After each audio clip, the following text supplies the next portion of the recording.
Mari kita lanjutkan cerita sebelumnya. Judul cerita, Pernikahan Dadakan dengan CEO. Bab 428. Dalam perjalanan ke resort di pinggiran kota bagian barat, Olivia menelepon Junia.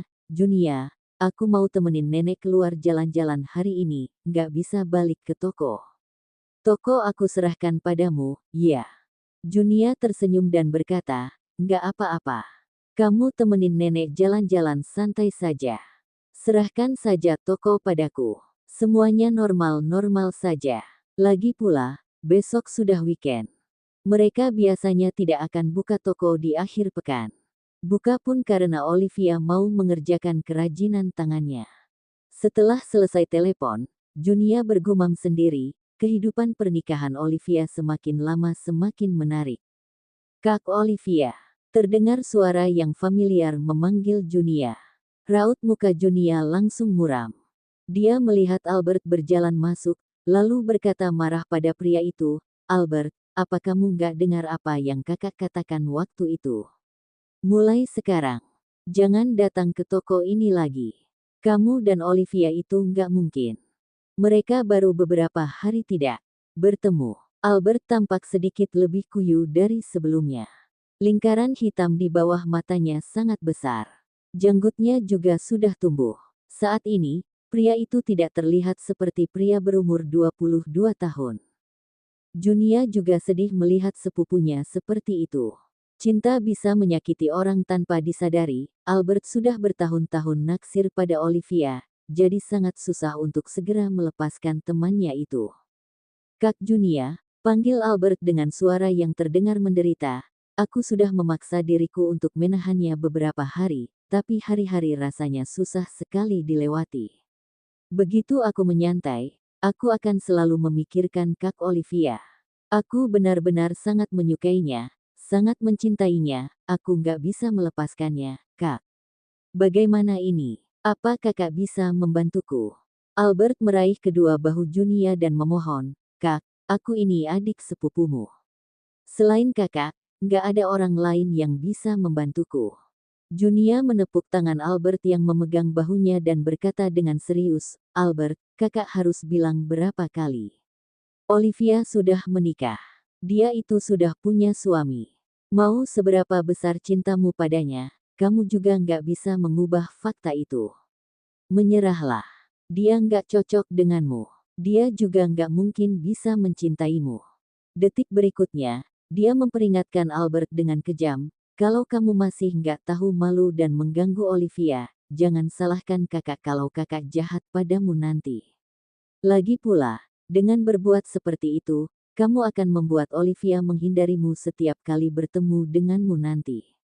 Kamu bahkan jadi nggak bisa berteman dengannya lagi. Albert merasa sangat menderita, dia sudah bertahun-tahun mencintai Olivia diam-diam. Ketika dia ingin menyatakan rasa cintanya itu pada wanita itu, wanita yang dia cintai itu malah menjadi istri orang. Membuatnya tidak bisa mengungkapkan perasaannya yang dalam ini. Dia sedih dan menyesal. Saya menyesal tidak menyatakan cintanya kepada Olivia ketika dia menyadari bahwa dia telah jatuh cinta pada wanita itu.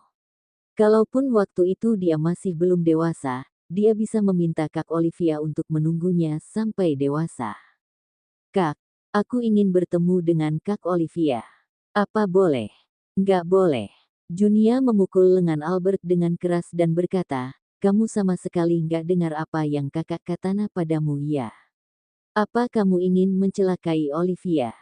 Kak, apa kakak nggak sedih melihat aku begitu menderita saat ini? Lebih baik menderita sebentar, daripada kamu menderita lebih lama nanti. Kamu akan baik-baik saja setelah beberapa waktu. Albert, kamu masih muda. Masih 22 tahun. Masa depanmu masih panjang. Dengan latar belakang yang kamu punya, pasti banyak wanita di luar sana yang menyukaimu. Kamu seharusnya bisa mencari wanita yang bisa disukai mamamu, wanita yang latar belakangnya kurang lebih sama dengan keluarga Pratama. Bukan Olivia. Sehebat apapun Olivia, dia bukan milikmu. Bukannya kakak mau menjelekkan sahabat kakak sendiri, tapi perbedaan antara dirimu dan Olivia itu terlalu besar. Keluarga Pratama nggak akan memperbolehkan kamu, orang yang akan mewarisi perusahaan, untuk menikahi wanita yang nggak akan berguna bagimu dan keluargamu. Olivia nggak punya keluarga besar yang bisa mendukungnya di belakang. Dia nggak punya kekuatan ataupun pengaruh itu. Dia juga hanya membuka toko yang bermodal kecil, yang nggak ada sangkut pautnya dengan perusahaan besar milik keluargamu. Apa menurutmu kamu bisa menikahinya hanya karena kamu menyukainya? Apa kamu pernah memikirkan faktor realistis lainnya? Albert, kamu masih terlalu muda, jadi nggak bisa melihat segala sesuatu dengan jelas. Kamu pikir kamu bisa menikahi orang hanya karena kamu menyukainya. Dengarkan saran kakak, jangan pikirkan Olivia lagi. Dia itu istri orang. Bab 429. Keluarga Pratama adalah keluarga mertua bibinya Junia. Junia telah menyaksikan betapa sulitnya kehidupan bibinya di rumah keluarga Pratama sejak dia masih kecil. Keluarga mereka, keluarga Santoso, bisa menjadi kaya karena mendapat uang dari pemerintah yang ingin membangun infrastruktur di tanah yang mereka miliki. Mereka punya banyak rumah dan ruko yang disewakan dan aset mereka hampir mendekati 200 miliar. Sudah begitu saja, bibirnya masih kesulitan setelah menikah dengan keluarga konglomerat itu, apalagi Olivia. Junia bukannya mau merendahkan Olivia. Dia hanya mengatakan yang sebenarnya. Kak Olivia. Olivia sedang berkencan dengan suaminya. Wajah Albert seketika berubah pucat. Dia segera mencari Olivia di dalam toko itu. Junia juga membiarkannya mencari di segala penjuru dan sudut ruangan. Albert baru mempercayai perkataan kakak sepupunya karena tidak menemukan Olivia di sana. Olivia benar-benar tidak ada di toko. Dia pun pergi dengan lesu. Juna menghela napas. Dia berharap Albert bisa segera melepaskan Olivia. Jangan sampai adik sepupunya itu melakukan hal ekstrim dan bodoh karena cinta. Dia yang terjebak di tengah jadi susah mau bertindak. Dia kasihan pada adiknya yang begitu mencintai Olivia, tapi juga ingin melindungi sahabatnya dengan baik. Dia tidak boleh membiarkan adik sepupunya ikut campur dalam pernikahan sahabatnya. Di resort pinggiran kota bagian barat, Stefan dan neneknya tidak menggunakan status mereka saat datang ke sini. Mereka bersikap seperti orang biasanya, mencari tempat parkir, memarkir mobil, lalu pergi membeli tiket. Benar, resort ini untuk bisnis, jadi perlu membeli tiket untuk masuk. Setelah membeli tiket, Stefan menyerahkan tiket tersebut kepada Olivia, lalu mengambil Russell dari gendongan Olivia. Aku saja yang gendong Russell. Supaya Olivia tidak lelah. Turunkan kereta dorong untuk Russell, biar Russell duduk di kereta dan kita tinggal mendorongnya saja. Akan lebih santai. Stefan langsung memberikan kunci mobilnya pada Bilesti, dan Bilesti pun pergi menurunkan kereta dorong untuk Russell dari dalam mobil. Setelah tiket mereka diperiksa, mereka semua masuk ke dalam resort tersebut. Begitu masuk ke dalam, Olivia langsung tertarik dengan keindahan villa tersebut. Dia berkata sambil berjalan, apa resort ini dibangun menggunakan tema taman? Memang temannya taman, tapi dibagi menjadi taman klasik ala China dan taman ala Prancis.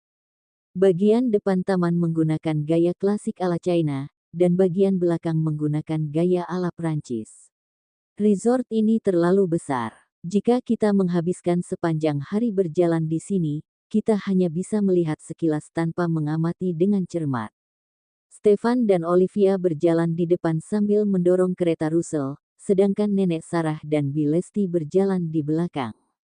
Lesti, kamu dorong kereta Russell. Kita bertiga di belakang, supaya mereka suami istri bisa berduaan dan pergi berkencan. Bilesti berkata dengan suara pelan, dan Stefan bahkan nggak berani menggandeng tangan non Olivia. Mana bisa dibilang kencan. Nenek Sarah memelototi Bilesti dan berkata dengan pelan juga, apa kamu nggak lihat Olivia sedang mendorong kereta Russell? Kalaupun Stefan mau menggandeng tangannya, juga nggak ada kesempatannya. B1 Lesti menggumam lalu berkata, iya juga. Kalau begitu, aku akan mendorong kereta Russell. Petik 2. Ngomongnya yang alami sedikit, jangan terlalu kelihatan. Baik. Setelah membahas strategi mereka, Nenek Sarah dan Bi Lesti melangkah lebih cepat untuk menyusul pasangan suami istri di depan. Olivia suka berhenti sebentar untuk mengambil foto. Bu Olivia, aku saja yang mendorong Russell.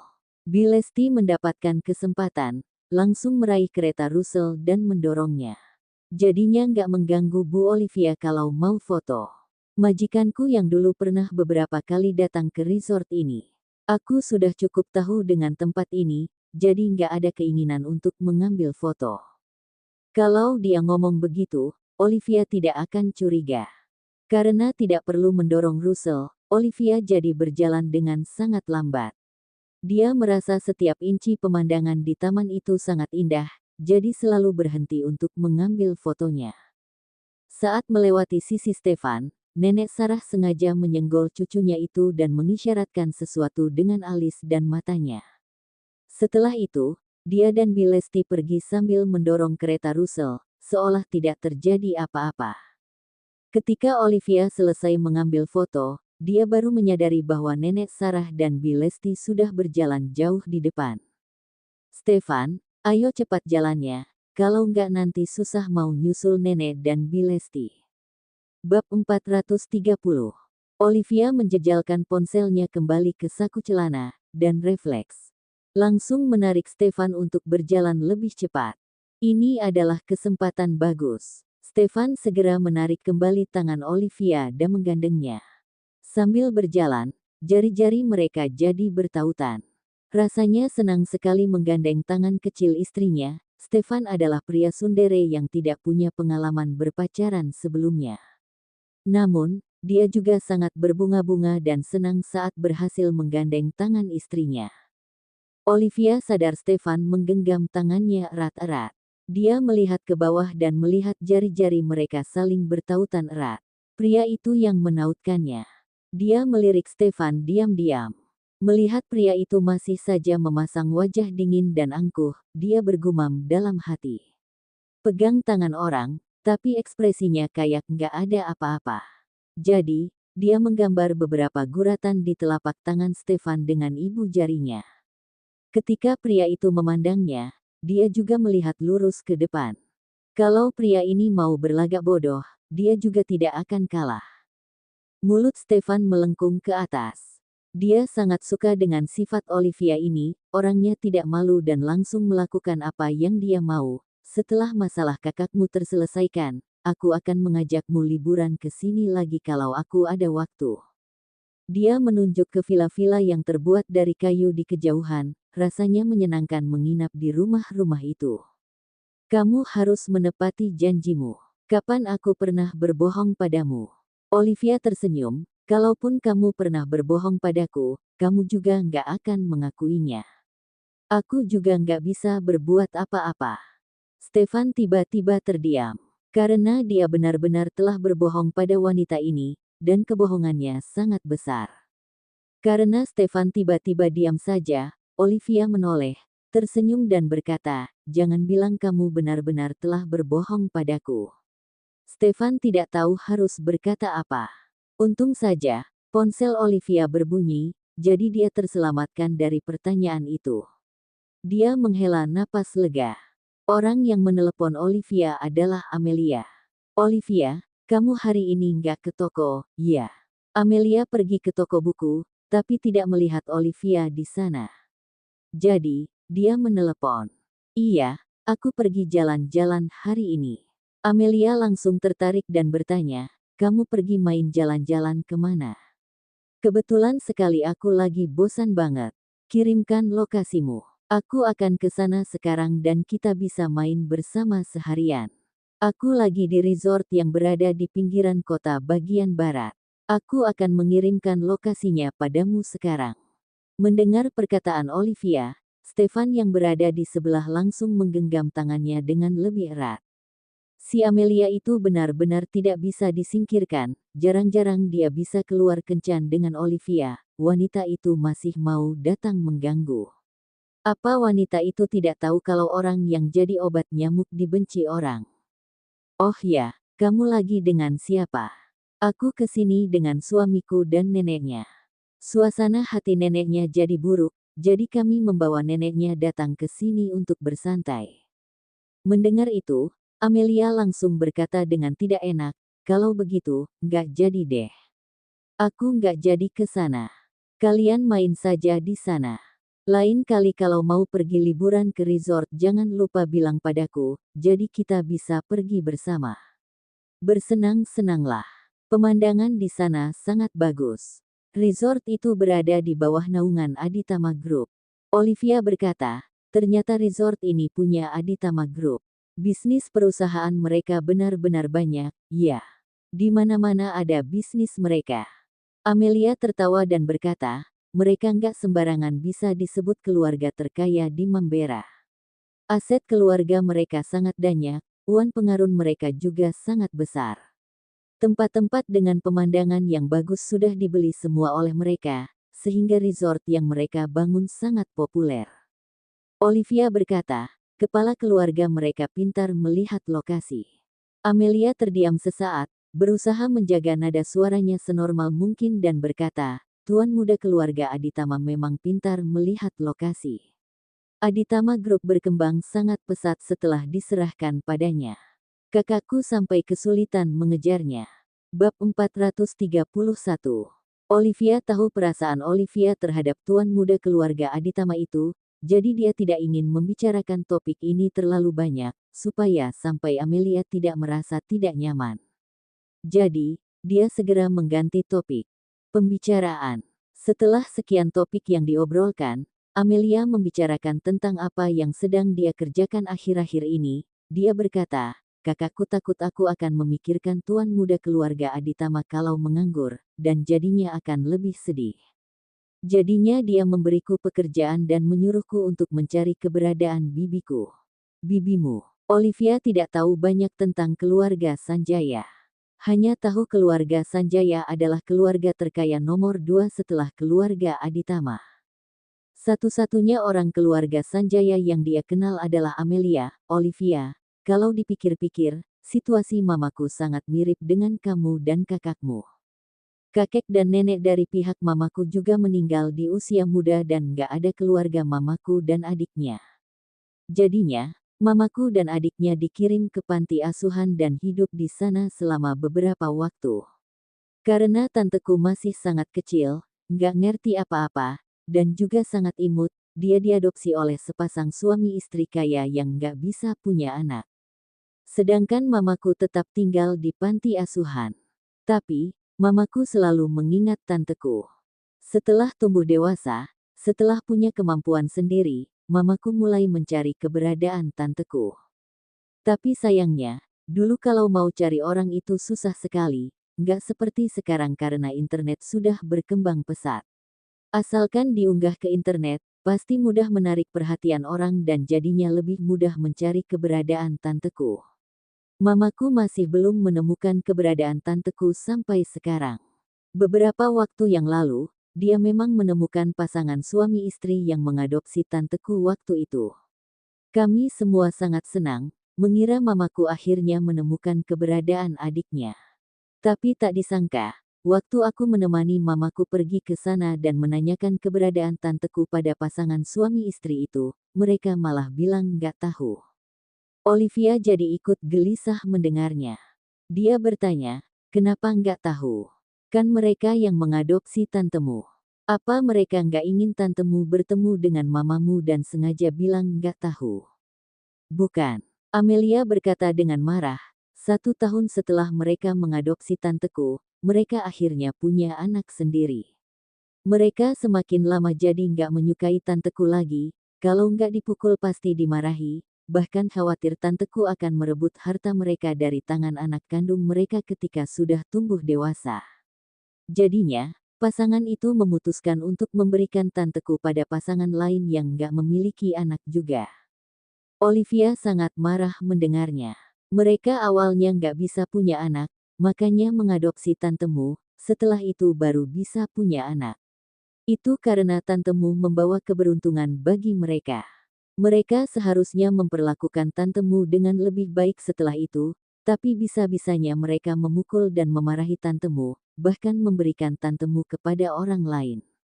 Keterlaluan sekali. Lalu, apa kalian sudah menemukan pasangan kedua yang mengadopsi tantemu? Sudah, tapi keuangan keluarga mereka nggak bagus, mereka merasa mereka nggak sanggup membesarkannya, jadi mereka juga memberi tanteku pada orang lain lagi. Waktu kami mencari keluarga ketiga yang mengadopsi tanteku, ternyata mereka sudah meninggal. Olivia meringis dalam hati mendengarnya. Jadinya, kami juga nggak tahu tanteku diberikan ke keluarga mana lagi. Setelah susah payah mendapatkan informasinya, malah putus lagi. Mamaku sangat sedih. Beberapa waktu lalu, aku dan papaku baru saja menemaninya pergi liburan.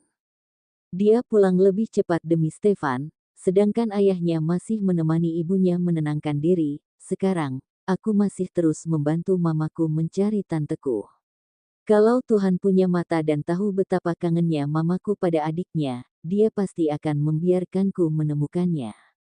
Olivia berkata, pasti bisa. Pasti bisa menemukannya. Bisa jadi, tantemu juga sedang mencari mamamu. Kamu ceritakan saja cerita tentang mamamu dan adiknya di internet. Mana tahu tantemu melihatnya dan akan menghubungi kalian. Mamaku bilang, waktu mereka berpisah, tanteku masih terlalu kecil untuk mengingat banyak hal. Kalau nggak ada yang memberitahunya, tanteku nggak akan mungkin mengingatnya. Bab 432. Waktu mamaku dan adiknya berpisah, mereka ada foto sekali. Mereka masing-masing punya satu lembar fotonya dan pikir mereka bisa saling mengenali satu sama lain dengan foto itu nantinya. Sayangnya, foto yang dibawa oleh tanteku itu dibakar oleh pasangan pertama yang mengadopsinya. Mamaku terus menyimpan foto itu. Tapi, karena sudah belasan tahun, walaupun dia merawatnya, foto itu juga nggak sebagus foto sekarang, sehingga nggak mudah dikenali. Kakakku juga sudah mengunggah foto itu ke internet, dan masih belum ada kabar sama sekali. Kalau kami mau menemukan tanteku, aku rasa kami baru bisa menemukannya kalau misalnya mamaku nggak sengaja melihat putrinya yang sangat mirip dengannya. Kalau tidak, bibinya pasti akan sulit ditemukan keberadaannya. Namun, kemungkinan yang pertama sangat kecil. Tuhan nggak akan mengecewakan orang yang berusaha. Amelia, kalian pasti akan menemukan tantemu suatu hari nanti. Olivia tidak bisa melakukan apa-apa lagi selain memberikan semangat pada Amelia. Keluarga Sanjaya kaya, berpengaruh dan punya banyak koneksi.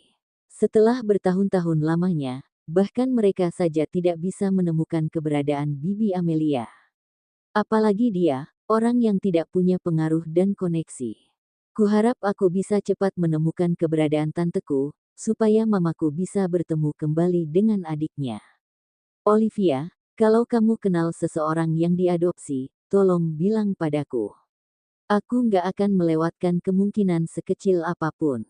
Olivia langsung teringat pada ibunya sendiri. Dia bertanya pada Amelia, berapa usia tantemu tahun ini? 54 tahun. Mamaku bilang, dia sudah 50 tahun nggak bertemu adiknya. Olivia terdiam sesaat, lalu bertanya, mamaku juga umurnya 54 tahun kalau masih hidup. Mamaku sebenarnya bukan anak kandung kakek dan nenekku. Mereka dipungut dan diadopsi oleh kakek dan nenekku. Mamaku hanya punya 2 anak, aku dan kakakku. Kamu juga sudah pernah melihatku dan kakakku. Orang yang diadopsi terlalu banyak. Olivia tidak akan menganggap ibunya adalah adik dari ibunya Amelia. Lagi pula, Amelia pernah melihat dia dan kakaknya. Wajah kakaknya juga mirip dengan ibu mereka. Amelia tidak menyadari apa-apa waktu bertemu dengan mereka, jadi kemungkinan ini bisa dikesampingkan. Amelia tahu kalau orang tua Olivia dan kakaknya meninggal dalam kecelakaan mobil 15 tahun yang lalu. Dia pikir, bibinya tidak mungkin berumur pendek, jadinya tidak terlalu memikirkannya. Dia bertanya, Olivia, selain mamamu, apa kamu mengenal orang lain yang diadopsi? Di kampungku ada banyak orang yang mengadopsi anak perempuan karena nggak punya anak perempuan, tapi dari umurnya nggak cocok. Apa tantemu mirip dengan mamamu? Nggak mirip. Mamaku mirip kakekku, sedangkan tanteku mirip nenekku. Sedangkan aku dan saudara-saudaraku terlahir dengan kelebihan orang tua kami, sehingga mirip dengan kedua orang tua kami. Tapi, menurutku, pasti ada mirip sedikit. Olivia berkata, aku belum pernah lihat wanita yang mirip denganmu. Kapan-kapan kirim saja foto mamamu dan bibimu itu, aku akan mengingatnya. Oke, kalau begitu nanti aku kirim ke kamu. Hanya saja, waktu foto itu diambil, tanteku masih balita. Perempuan kan banyak berubah setelah dewasa, jadinya nggak tahu sekarang wajah bibiku seperti apa. Olivia berkata, nggak apa-apa. Kirim saja padaku. Kalau aku ada waktu, aku akan menggambar wajah bibimu dan membayangkan dia akan tumbuh seperti apa kalau sudah dewasa. Kalau digambar, kalian akan lebih mudah mencarinya. Amelia berkata, Olivia, kamu ternyata bisa menggambar juga. Hebat sekali. Aku nggak pernah kepikiran ke arah ini.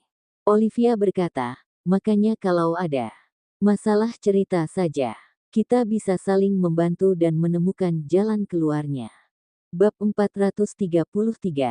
Amelia berkata dengan penuh terima kasih, Olivia, kalau kamu membantu kami menemukan tanteku, kami akan sangat berutang budi padamu.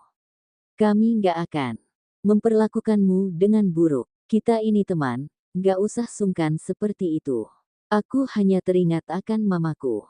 Kalau mamaku masih hidup, aku dan kakakku pasti juga akan berusaha sekeras mungkin untuk menemukan keluarganya.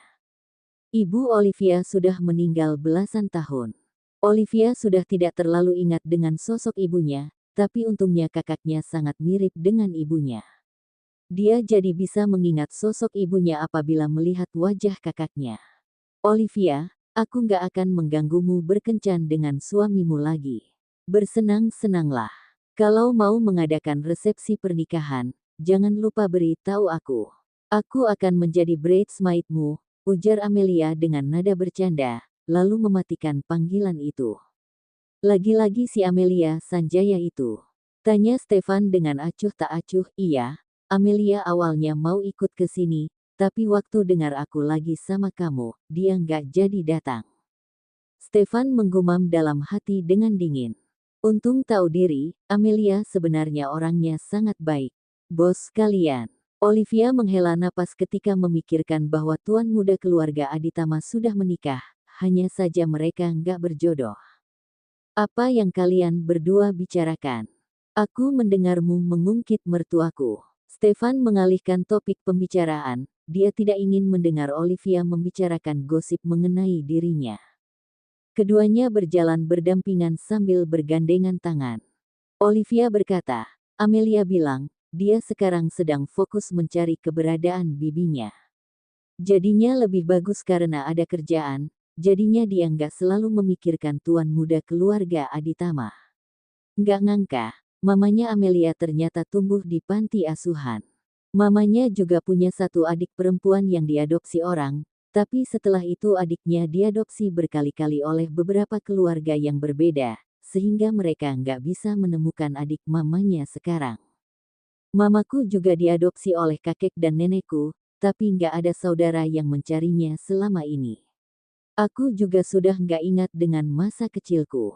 Yang aku ingat hanyalah keluarga angkat mamaku sebelum kakek dan nenekku suka memarahinya. Mamaku nggak tahan dan akhirnya kabur dari rumah.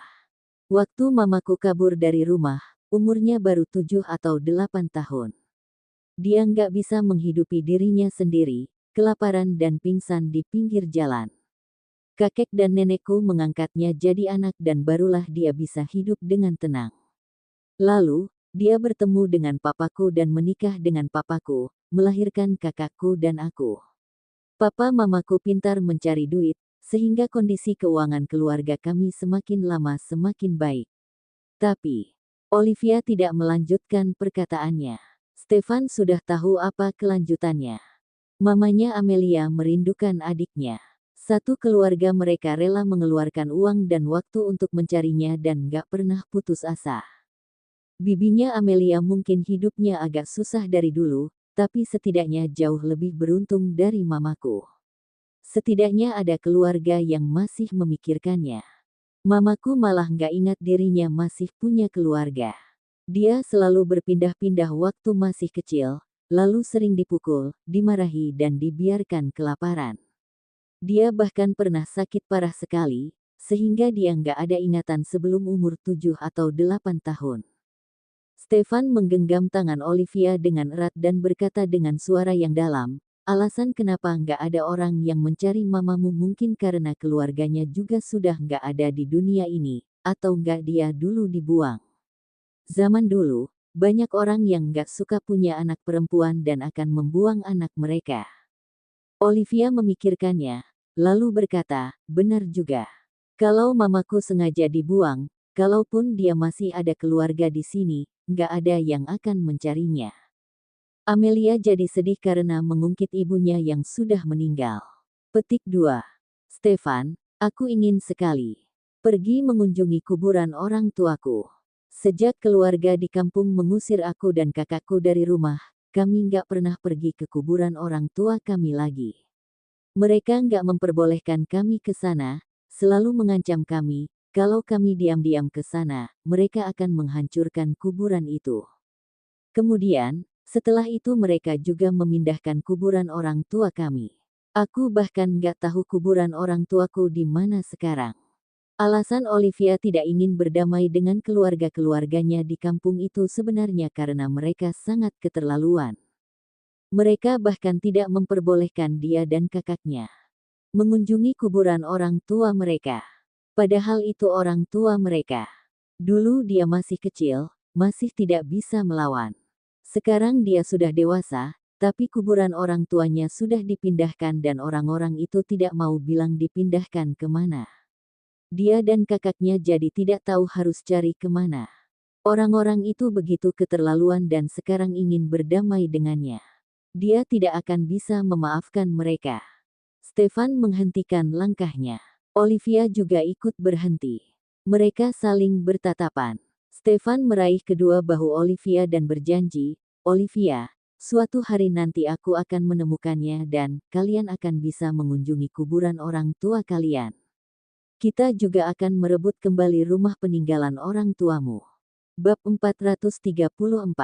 Itu pasti. Aku masih mau menuntut mereka untuk mendapatkan kembali rumah orang tuaku. Kalau kamu percaya diri bisa merebutnya kembali, jangan sedih lagi. Kita keluar untuk bersenang-senang hari ini. Harus bersenang-senang. Masalah-masalah itu kita selesaikan satu persatu nanti. Semuanya akan terselesaikan. Stefan menarik Olivia ke pelukannya, mengencangkan pelukannya dan berkata, ada aku.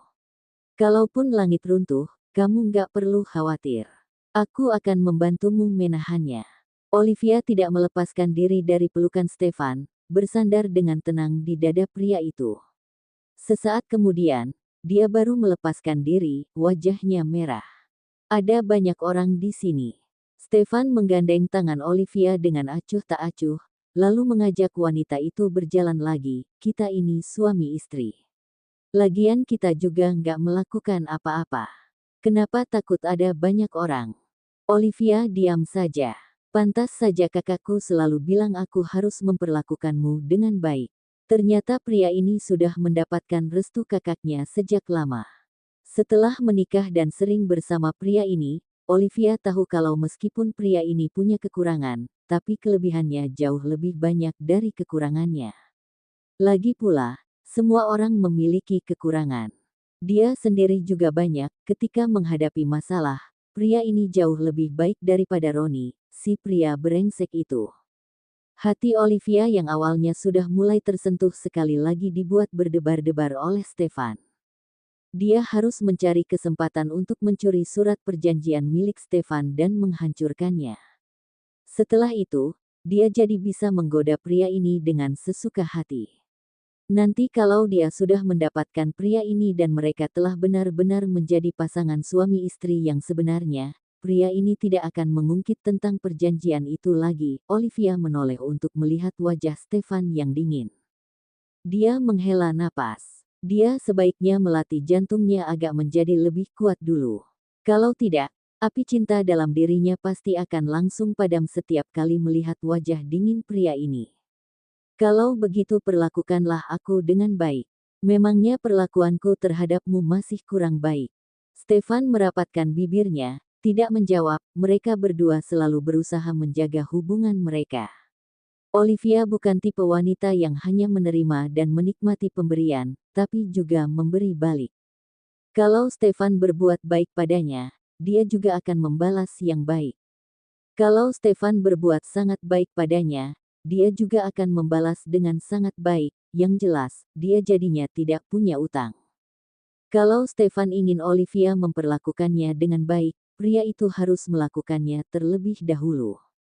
Pernikahan itu harus dijalankan oleh dua orang, baru bisa bertahan lama. Di mana nenek dan Bilesti? Aku nggak melihat mereka.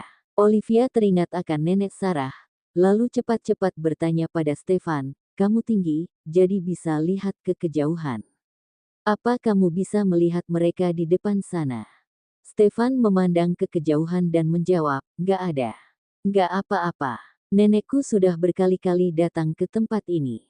Dia sangat familiar dengan tempat ini. Nanti aku akan meneleponnya dan bilang padanya untuk menunggu kita di restoran. Ini bisnis keluarga mereka. Mana mungkin neneknya tidak familiar dengan tempat ini. Stefan sama sekali tidak khawatir neneknya akan tersesat. Dia berani bilang, neneknya dan Bilesti sengaja berjalan secepat itu. Mereka sengaja mendorong Russell dan berjalan cepat, supaya dia dan Olivia bisa berduaan dan mempererat hubungan mereka. Mereka ingin dia dan Olivia merasakan manisnya berkencan. Cerita bersambung.